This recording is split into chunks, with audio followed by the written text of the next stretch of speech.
아버지 하나님, 이 밤에도 저희가 말씀을 통하여 아버지의 음성을 듣게 하시고, 정말 아버지 하나님, 하나님께서 세우시는 한 왕국이 아니면은 이 땅에는 절대로 전쟁이 끊이지 않고 진정한 평화가 오지 못하는 것을 다시 한번 말씀을 통하여 저희가 깨닫는 저희가 되게 하여 주옵소서. 그때 당시 사무엘 아버지 다윗 왕 시절이나 지금 시절이나 결코 다른 것이 없고 다 같다는 것을 깨닫고, 주님이 오셔야만 모든 문제가 해결되며 하나님만이 왕이 될 때 모든 문제가 다 없어지고 하늘과 땅에 평화가 오는 이 사실을 다시 한번 마음판에 간직하고, 주님의 오심을 끝까지 사모하며 의의 면류관을 우리가 바라보며 끝까지 달려갈 길을 달려가며 믿음을 지킬 수 있는 저희들이 되게 하여 주옵소서. 이 말씀을 듣는 인터넷 성도들에게도 동일한 은혜를 부어 주옵소서. 감사드리며 우리 주 예수 그리스도의 이름으로 기도드리나이다. 아멘. 자, 사무엘하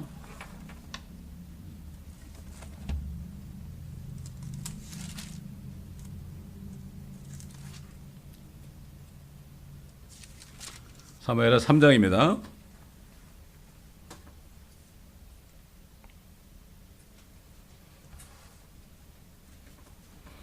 1절부터 보겠습니다. 그때 사울의 집과 다윗의 집 사이에 긴 전쟁이 있었으니 다윗은 점점 강성해지고 사울의 집은 점점 쇠약해지더라. 헤브론에서 다윗에게 아들들이 태어났으니 그의 첫 태생은 암논으로 이스라엘 여인 아히노암의 소생이요, 둘째는 길랏으로 갈멜인 나발의 아내였던 아비갈의 소생이요, 셋째는 구슬왕 탈메의 딸 마카의 아들 압살롬이요, 넷째는 하깃의 아들 아도니아며, 다섯째는 아비탈의 아들 스파티아요, 여섯째는 이드람으로 다윗의 아내 에글라의 소생이니 이들이 헤브론에서 다윗에게 태어나니라. 사울의 집과 다윗의 집 사이에 전쟁이 있는 동안 아브넬이 사울의 집을 위하여 세력이 강해지더라. 그때 사울에게 한 첩이 있었는데 그의 이름은 리스파요 아야의 딸이더라. 이스보셋이 아브넬에게 말하기를 어찌하여 네가 내 아비의 첩에게 들어가느냐 하니, 아브넬이 이스보셋의 말에 심히 노하여 말하기를 오늘날 유다를 거역하고 네 아버지 사울의 집과 그의 형제와 그의 친구들에게 친절을 베풀어 너를 다윗의 손에 넘기지 아니한 내가 개의 머리이기에 네가 오늘 이 여인에 관한 허물을 내게 돌리려 하느냐. 그러므로 주께서 다윗에게 맹세하신 대로 바로 그렇게 내가 그에게 행하지 아니하면 하나님께서 아브넬에게 벌을 내리시고 더 내리시기를 원하노라. 이는 왕국을 사울의 집으로부터 옮겨 다윗의 보좌를 세워 단에서 부엘세바까지 이스라엘과 유다를 다스리게 하려는 것이라 하더라. 이에 이스보셋이 아브넬에게 한마디도 다시 대답하지 못하였으니 이는 그를 두려워함이더라. 아브넬이 자기를 대신하여 다윗에게 사자들을 보내 말하기를 이 땅이 누구의 것이니까? 라고 또 말하기를 나와 동맹을 맺으소서. 보소서, 내 손이 당신과 함께하여 온 이스라엘을 당신에게 돌아가게 하리이다 하니라. 다윗이 말하기를 좋다.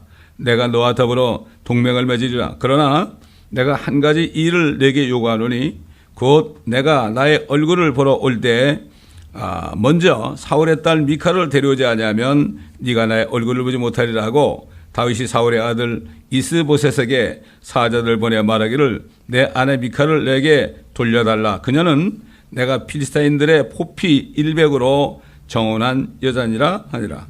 이에 이스보셋이 보내어 그녀의 남편 즉 라이스의 아들 팔디엘로부터 그녀를 데려오니 그녀의 남편이 그녀의 뒤에서 울면서 그녀를 따라 바후림까지 오더라. 그때 아브넬이 그에게 말하기를 가라 돌아가라 하니 그가 돌아가니라. 아브넬이 이스라엘의 장로들과 함께 대화하여 말하기를 너희는 과거에 다윗이 너희를 다스릴 왕이 되길 구하였으니 이제 그대로 하라. 이는 주께서 다윗에 관하여 말씀하여 이르시기를 내가 내 종 다윗의 손을 통해 내 백성 이스라엘을 필리스타인들의 손과 그들의 모든 원수들의 손에서 구원하리라 하셨음이니라 하고, 아브넬이 또한 베냐민의 귀에 말하니라. 또 아브넬이 이스라엘이 좋게 여기는 것과 베냐민의 온 집이 좋게 여기는 것을 모두 헤브론에 있는 다윗의 귀에 고하러 가니라. 그리하여 아브넬이 20명을 데리고 헤브론에 있는 다윗에게 가니 다윗이 아브넬과 그와 함께한 사람을 위하여 잔치를 베풀더라. 그때 아브넬이 다윗에게 말하기를 내가 일어나가서 온 이스라엘을 내 주 왕께로 모아 그들로 왕과 동맹을 맺게 하여 왕의 마음에 원하시는 모든 것을 다스리시게 하소서 하리이다 하더라.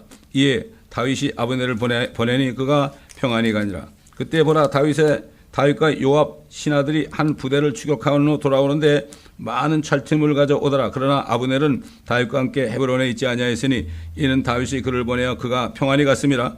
요압과 그와 함께 모든 군대가 돌아오니 사람들이 요압에게 구하여 말하기를 넬의 아들 아브넬이 왕에게 왔는데 왕이 그를 보내니 그가 평안히 갔나이다 하니, 요압이 왕에게 와서 말하기를 왕께서 어찌하셨나이까? 보소서 아브넬이 왕께 왔나이다. 그런데 어찌하여 왕께서는 그를 보내셨으며 그가 조용히 갔나이까? 왕께서는 넬의 아들 아브넬이 왕을 속이고 왕의 출입을 알고 왕이 행하시는 모든 것을 알고자 왔음을 아시나이다 하더라. 요압이 다윗에게서 나와 사자들을 보내니 그들이 아브넬을 뒤쫓아 시라 우물에서 그를 다시 데려왔으나 다윗은 그 일을 알지 못하더라. 아브넬이 헤브론으로 돌아왔을 때 요압이 그와 조용히 말하고자 하여 성문에서 그를 데리고 가서 거기서 그가 5번째 갈비뼈 아래를 찌르니 그가 죽으니라. 이는 그의 동생 아사엘의 피 때문이더라. 자, 여기까지 읽어보겠습니다. 우리는 이 사무엘상 하나를 통해서 깊이 깨달아야 될 게 있습니다. 이스라엘 백성들이 사무엘에게 우리도 이방인들 나라처럼 왕을 세워달라고 그랬잖아요. 그럴 때 뭐라 했습니까? 하나님께서 사무엘에게 그들이 너를 버린 것이 아니라 그들이 나를 버린 것이다.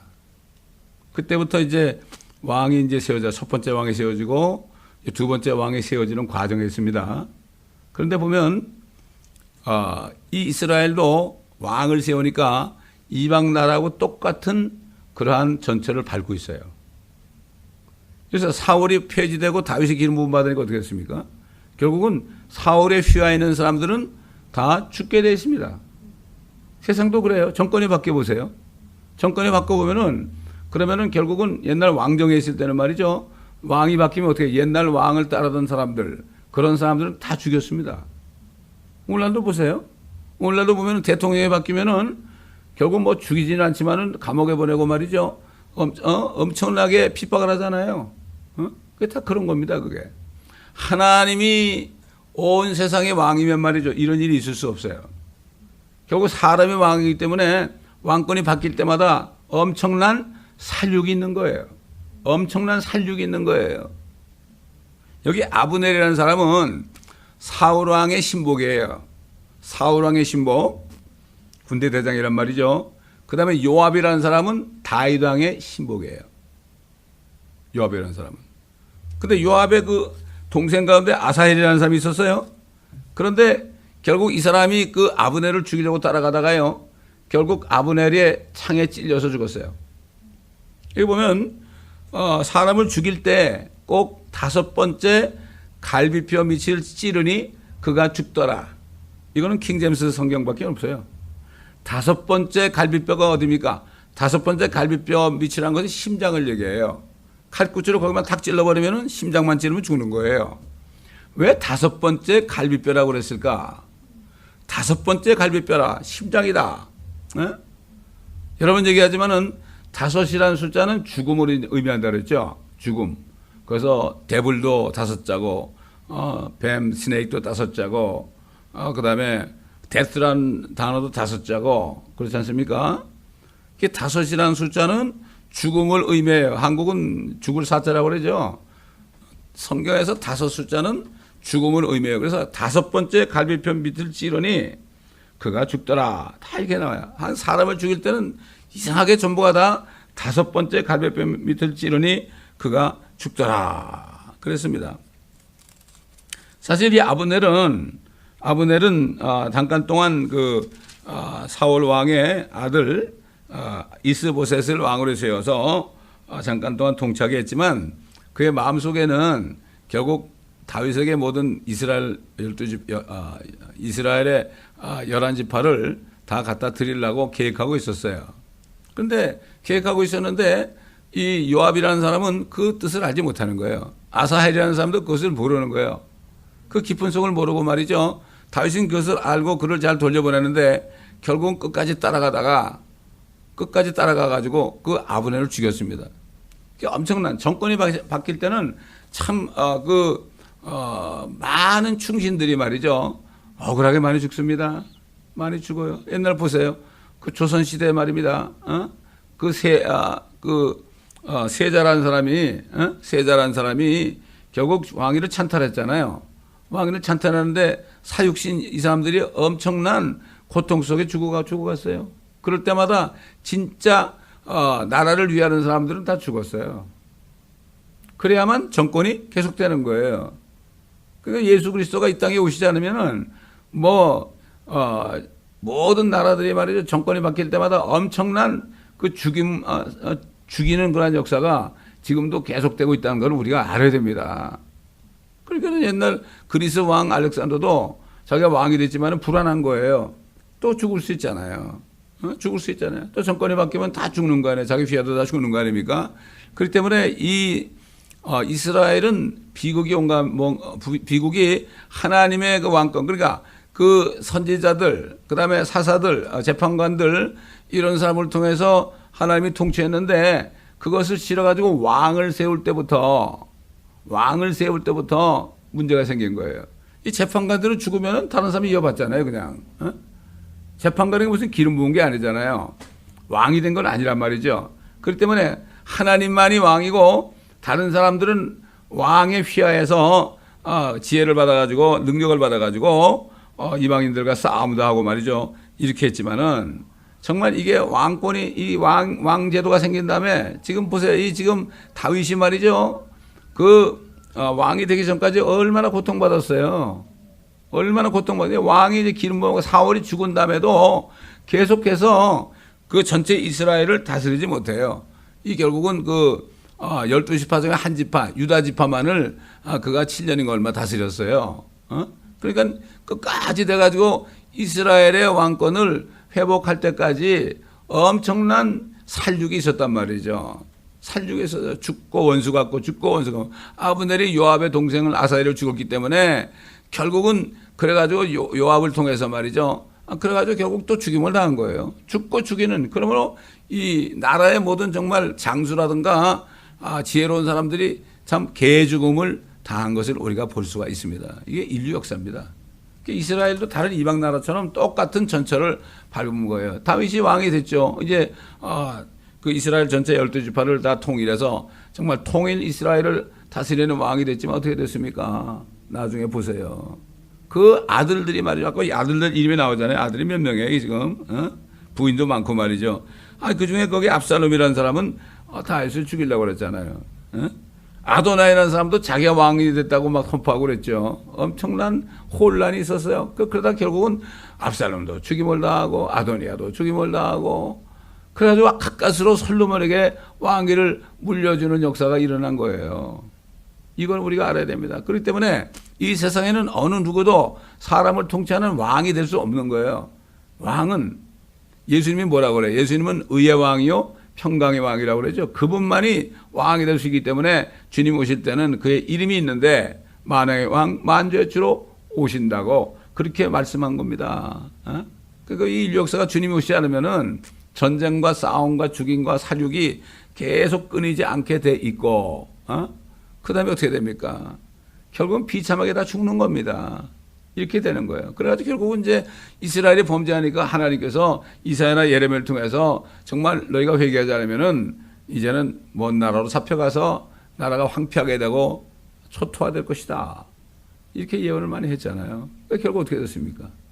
마지막 왕이 바벨론에 붙잡혀가지고 두 눈이 뽑히고 말이죠. 두 아들은 자기 보는 앞에서 죽임을 당하고, 그 사람은 그냥 눈이 좁으니까 완전히 그냥 끌려다니는 신세가 됐잖아요. 그 왕이 없어졌어요.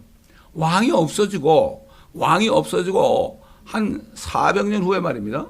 400년 후에 진짜 왕이 왔잖아요.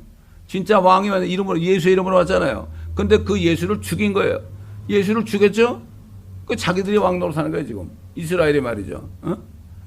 이 지금까지 몇 년입니까 이게 지금? 엄청난 거죠 지금. 다윗 때부터 따지면은 말이죠. 예수님 오실 때까지 한 1000년이라고 보세요. 그 다음에 예수님 오셔가 지금까지 2000년, 3000년 동안을 지금 이스라엘이 결국 어떻게 고통을 당하고 있잖아요.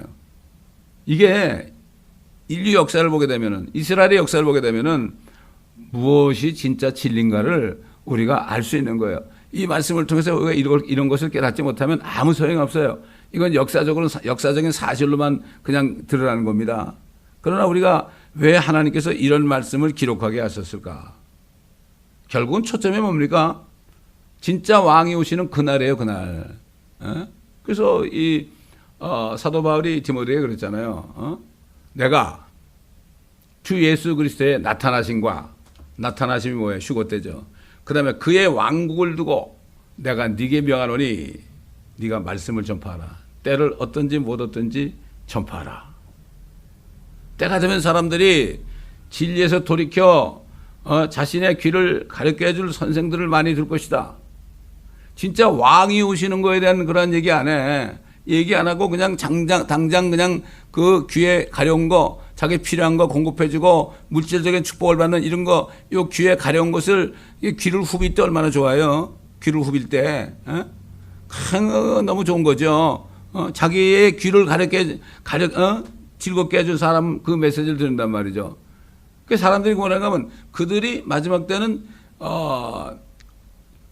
건전한 교리를 견디지 못하고 자신의 귀를 가렵게 하는 그러한 선생들을 많이 둘 것이다. 건전한 교리를 견디지 못하는 게 뭐예요? 진짜 건전한 교리가 뭡니까? 한마디로 해서 에베소서의 사도 바울이 말씀한 것처럼 말이죠. 이제는 때가 차게 되면은 때가 찬 경륜인데 이것은 하늘에 있는 것들이나 땅에 있는 것들이나 자신 안에 있는 것들까지도 다 그리스도 안으로 하나 모으려는 것이다. 이게 정말 처음이자 마지막 그 건전한 교리예요, 이게. 그렇기 때문에 왕이 이 땅에 주님이 오셔가지고 이 하늘과 땅을 하나로 만들고 하나님의 교회까지도 그 안에 들어가서 하나가 되고 그렇게 해서 유대인이나 이방인이나 하나님의 교회가 한 왕이신 예수 그리스도의 안에서 한 깃발 안에서 하나 되게 하는 거, 이것이 바로 뭡니까? 이것이 건전한 교리예요. 그런데 이 마지막 때 되면 사람들이 건전한 교리를 견디지만 찾아봅시다.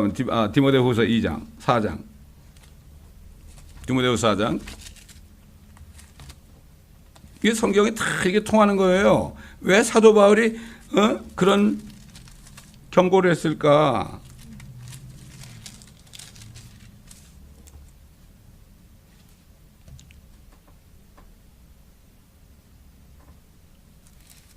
디모데후서 4장 3절 보면 때가 이르리니 사람들이 건전한 교리를 견디지 못하고 그들 자신의 정욕에 따라 가려운 귀를 즐겁게 해줄 선생들을 많이 들으라.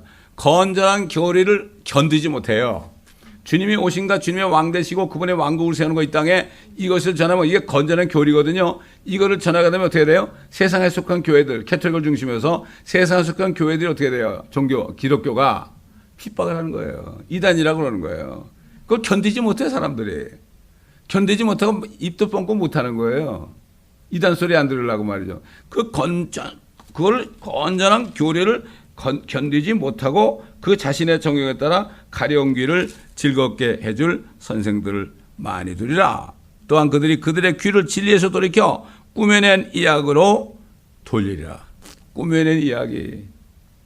인간들이 만든 이야기로 돌릴 것이다. 하나님의 이야기로 안 돌리고요. 진리의 이야기로 안 하고 꾸며낸 이야기로 돌리리라.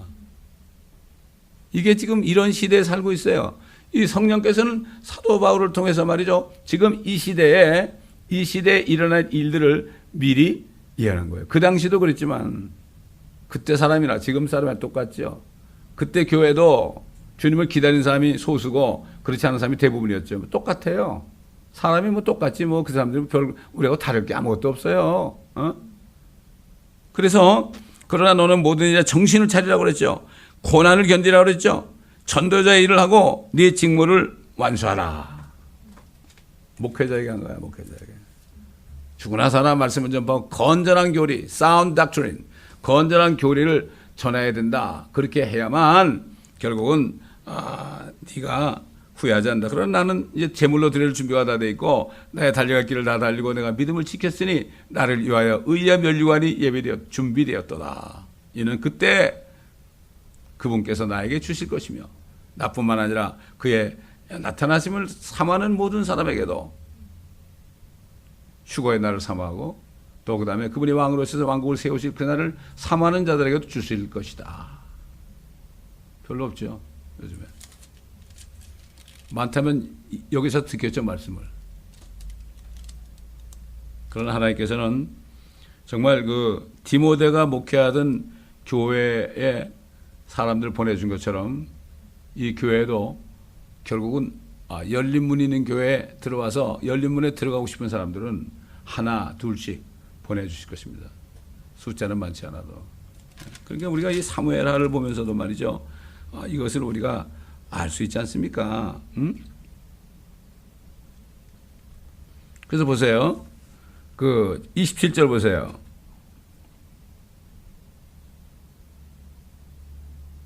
아, 27절이 아니라 28절. 그 후에 다윗이 그 일을 듣고 말하기를 나와 내 왕국은 내레 아들 아브넬의 피로부터 주 앞에서 영원히 무죄하니. 사실 다윗은 죽이려고 안 그래요. 다윗한테 온 것은 이제 내가 이제 왕국을 다 드리겠습니다 그랬잖아요. 근데 결국 아브넬이라는 사람이 눈이 머는 거예요. 자기 아사엘이라는 사람이 그것도 모르고 막 따라가다 결국은 너 따라오지 마라. 나 따라오지 마라. 근데 끝까지 죽이려고 따라오니까 할 수 없이 죽인 거예요. 아사엘이라는 사람을. 요압의 동생을 말이죠. 그러니까 또 요압도 그걸 알고 잘 모르고 왜 아브넬이 다윗을 만나고 평안히 가지 그 뜻을 모르고 이게 사람들이 말이죠. 이 용맹한 장수들이 단점이 뭐가 있는가 하면은 참지를 못해. 한 몇 번만 참으면 되는데 그걸 못 참아. 결국은 죄 없는 사람을 죽였잖아요. 응? 죽였어요. 그러니까는 사도 바울이 내 왕국은 내레 아들 아브넬의 피로부터 주 앞에서 영원히 무죄하다. 그 죄가 요압의 머리와 그 아비의 온 집에 내릴지라. 그러니까 요압의 그 집에 이제 저주가 온 거예요. 어떤 저주가 왔습니까? 또 요압의 집에서 유출병이나 문둥병이나 지팡이에 의지하는 자나 칼에 쓰러지는 자나 식량이 부족한 자가 끊어지지 아니할지라 하니라. 이야, 요압이 말이죠. 승질 급한 반에 엉뚱한 사람을 죽여가지고 이렇게 온 집안이 대대로 이런 저주를 받은 거예요. 그래서 성경의 야고보에서 뭐라 했죠? 분을 내는 것이 뭐라 했죠? 하나님의 뜻을 이루지 못한다고 그랬어요. 분을 내게 되면 싸우고 죽이기까지 하는 거예요. 분을 내면 안 돼요, 절대로. 이 분 한 번 내고 사람 죽여가지고 그것도 치사하게 죽였죠. 정말 싸워서 죽인 게 아니라 조용히 얘기하자고 그래가지고 확실로 죽였잖아요. 이게 얼마나 이거 장수로서 이거는 정말 얼마나 치사한 얘기입니까? 다윗이 이 말을 듣고 얼마나 기가 막혔겠어요. 모든 나라 지금 이스라엘 나라를 이스보셋이 다스리고 있는데 그 밑에 있으면서 앞으로 다 다윗에게 가져오겠다는 사람인데 말이죠. 그 얘기하고 돌아갔는데 그 사람을 찔러 죽였으니 말이에요. 그렇잖아요. 그럼 어떻게 되겠어요? 아브넬 죽으면 그 이스보셋이 내놓겠어요? 앞으로 보면 알겠지만. 그래 요압과 그의 동생 아비새가 아브넬을 죽였으니 이는 그가 그들의 형제 아사헬을 전쟁 중 기본에서 죽였기 때문이니라. 나오잖아요. 다윗이 요압과 자기와 함께한 모든 백성에게 말하기를 너희는 옷을 찢고 굵은 배로 띠를 두르고 아브넬 앞에서 애곡하라 하고 다윗 왕 자신도 상여를 따라가더라. 왕이 말이죠. 상여를 따라가는 거예요. 그들이 아브넬을 헤브론에 장사하자 왕도 목소리를 높여 아브넬의 무덤에서 우니 모든 백성이 울더라. 이 아브넬이라는 사람이 보통 용맹한 사람이 아니었어요. 이 사람은 말이죠. 전쟁 나가면 말이죠. 수천 명 죽이는 문제가 아니었어요. 아주 그냥 날쌘 호래 같을 정도로 그렇게 날쌘 사람이야.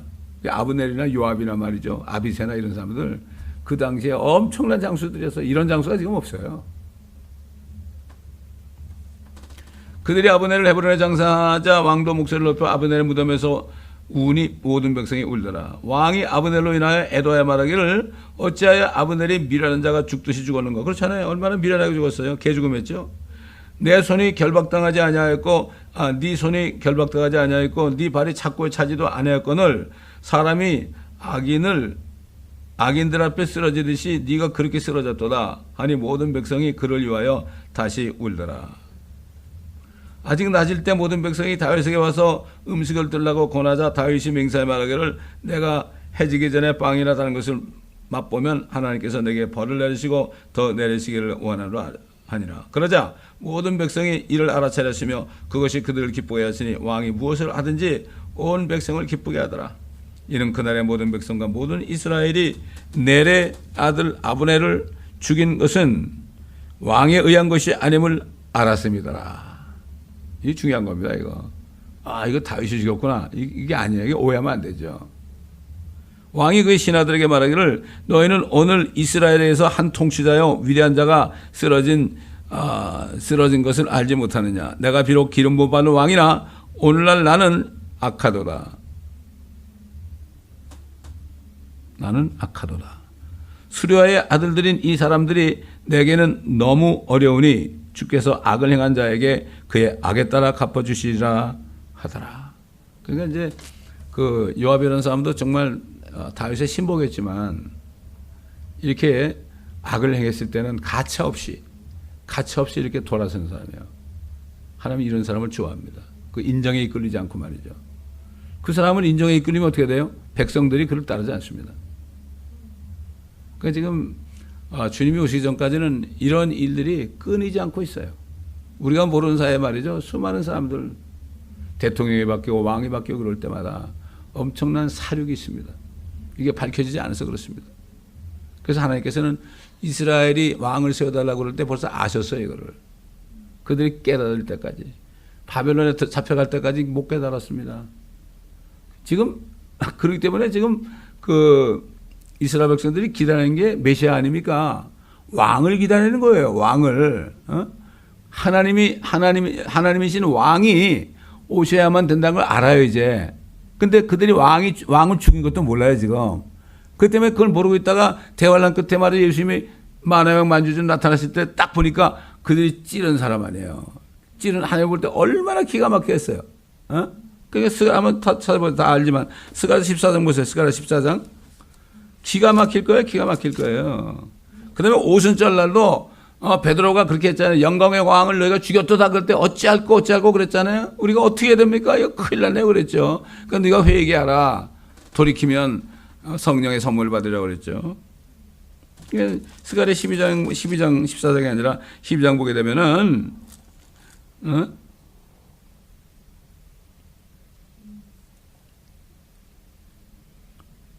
10절 보니까 또 내가 다윗의 집과 예루살렘의 거민들 위해 은혜와 강구형을 보여주리라. 그러면 그들이 찔렀던 나를 쳐다볼 것이며 그들이 그를 위하여 애통하리니 마치 어떤 사람이 자기 외아들을 위하여 애통하 같이 할 것이요 그들이 그를 위하여 비통에 잠기려니 마치 어떤 사람이 자기 처자들을 위하여 비통에 잠기듯 하리라. 온 나라가 우는 소리야. 생각해 보세요. 상상을 해 보세요. 그러니까 회개하니까 그 13장에 그날에 다윗의 집과 예루살렘의 거민들의 죄와 불교를 씻는 셈이 열리리라. 그때 그들의 죄가 한꺼번에 다 용서받고 회복이 되는 거죠. 이게 이스라엘의 회복이에요. 이게. 예수님께서 그들의 왕이 되는 거죠. 이렇게 끝나는 거예요. 스가랴서가 이게 마지막 구약의 마지막 두 번째 책 아닙니까? 이게 성경을 쫙 보게 되면은 앞으로 될 일들이 이렇게 다 나와 있다고요. 그러니까 우리가 창세기를 읽어도 그렇고, 뭐 출애굽기 읽어도 그렇고, 지금 사무엘상하, 뭐 재판관계, 뭐 그다음에 앞으로 뭐 열왕기 상하, 역대기 상하 이런 걸 볼 때 결국은 우리가 하나님의 뜻을 이렇게 볼 수 있는 거예요, 이게. 그리고 내가 어떻게 살아야 될 것인가 이것을 알게 되는 거예요. 되게 보면 자기가 왕이 돼 있잖아요, 지금. 자기가 왕이 돼 있잖아요. 자기가 왕이 돼가 예수님 뭐 시키잖아요. 이거 해주시오. 저거 안 해주시오. 안 해주면 왜 안 해주냐고 짜증 부리고 말이죠. 자기가 왕이 됐어요, 지금은. 자기가 왕이 됐다고 지금. 그걸 사람들이 몰라요. 자기 육신을 따라하는 사람은 자기가 왕이 된 사람들이 사람들은. 자기가 왕이 된 사람이 어떻게 주님 오실 때 만날 수 있겠어요? 그렇잖아요. 지금부터 예수님을 나의 주님이고 또 나의 하나님이고 나의 친구고 나의 왕으로 내가 지금부터 모시고 살아야지. 뭐 주님 오실 때 할 수 있겠어요? 못합니다. 지금부터 해야 되는 거예요. 이런 사람이 주님이 오실 때 아멘 주 예수여 오시옵소서 하고 주님을 만날 수 있는 겁니다. 이런 사람이 과연 몇 사람이어야 될까요? 이게 비참한 현실이라 이겁니다. 이걸 알 때 우리가 어떻게 타락을 하겠어요? 우리가 어떻게 딴 생각을 하겠어요? 그래서 주님 만날 때 생각하면서 두렵고 떨림으로 말이죠. 자신을 깨끗하게 하는 이 일에 전념하지 않겠습니까? 그리고 이 말씀을 선포하고 말씀을 가르치고 깨우치는 일을 해야 됩니다. 지금 이 시대에는 말이죠. 옛날 이스라엘 백성들처럼 아무리 얘기해도 안 들어요. 그 옛날 이스라엘 백성도 우상을 섬기니까 주님이 나타나가지고 그랬잖아요. 너 가가지고 이삭에게 가가지고 야 너 말에 가가지고 그들이 보아도 못 보고 들어도 못 듣고 회심하지도 못하게 하라. 아주 막아버리라. 사람이 마음이 굉장히 완악하잖아요. 그럼 하나님이 봐도 모르고 들어도 모르고 회개할 수 없게 만들어요. 지금 이 시대가 그렇게 됐어요. 옛날 예수님 당시에도 그랬고 지금도 마찬가지예요. 초림하셨을 거고 재림 직전에도 지금 그런 상황이라고요. 몰라요 무슨 말인지. 성경이 이게 무슨 말인지 몰라요. 들어도 모르고 봐도 몰라요. 그러니까 회개 못하죠. 말씀을 들어야 회개하는데 못하는 거예요. 여러분 보세요. 하나님이 오셨을 때 말이죠. 이사야가 눈이 열려가지고 아이고 나는 불결하다고 그랬죠. 하나님이 오셔야만 그 영광 속에 들어가면 내가 죄인인 걸 그때 깨달아요. 그때 깨닫고 비로소 회개하는 거죠. 나는 더러운 놈입니다. 이스라엘 백성들 이사야 64장 보면은 우리의 의는 나 걸레 조각 같다고 그랬어요. 하나님이 나타나니까 우리의 의는 율법의 의는 다 걸레 조각입니다. 우린 다 불결하다고 그랬어요. 마찬가지로 오늘날도 정말 주님이 임재하셔가지고 그 영광을 볼 때요. 내 모습이 드러나고 회개하잖아요. 그리고 주님을 모셔드리면 그때 어떻게 합니까? 나를 위해 누구를 보낼고? 이런 말씀하실 때 주 예수여 내가 여기 있나이다. 나를 보내소서. 이런 응답이 나오는 거예요. 주님을 만날 때 주님께서 쓰시는 겁니다. 이걸 바로 알아야 됩니다. 기도하겠습니다. 감사합니다. 아버지 하나님. 오늘도 사무엘하 말씀을 통해서 여러 가지를 우리에게 또 말씀하셨습니다. 아버지 하나님 들은 말씀을 우리가 기억하면서 오직 소망은 주님이 오셔야만 온 땅에 진정한 의와 평강이 임하는 것을 다시 한번 확인했습니다. 이스라엘 백성들이 이방 나라처럼 그렇게 왕을 세웠다가 비참하게 끝나서 지금까지도 왕이 없습니다. 그런데 그들은 왕이신 메시아를 기다리는데 진짜 왕을 그들이 주인 것을 모르고 있습니다. 아버지 하나님 저들을 심령을 깨워주시고 옛날 아버지 하나님 사도 베드로가 설교할 때 저들이 깨닫고 하루에 3,000명씩 회개하는 역사가 있었던 것처럼 아버지 이스라엘 땅뿐만 아니라 온 땅에 있는 사람들이 정말 주님 오시기 직전에는 이때 의로운 목회자들을 통하여 설교자들을 통하여 말씀이 전파될 때 그들이 깨닫고 주께 돌아오는 역사가 있게 하여 주옵소서. 이 말씀을 모든 인터넷 성도들에게도 같은 은혜를 부어 주옵소서. 감사하며 우리 주 예수 그리스도 이름으로 기도합나이다. 아멘.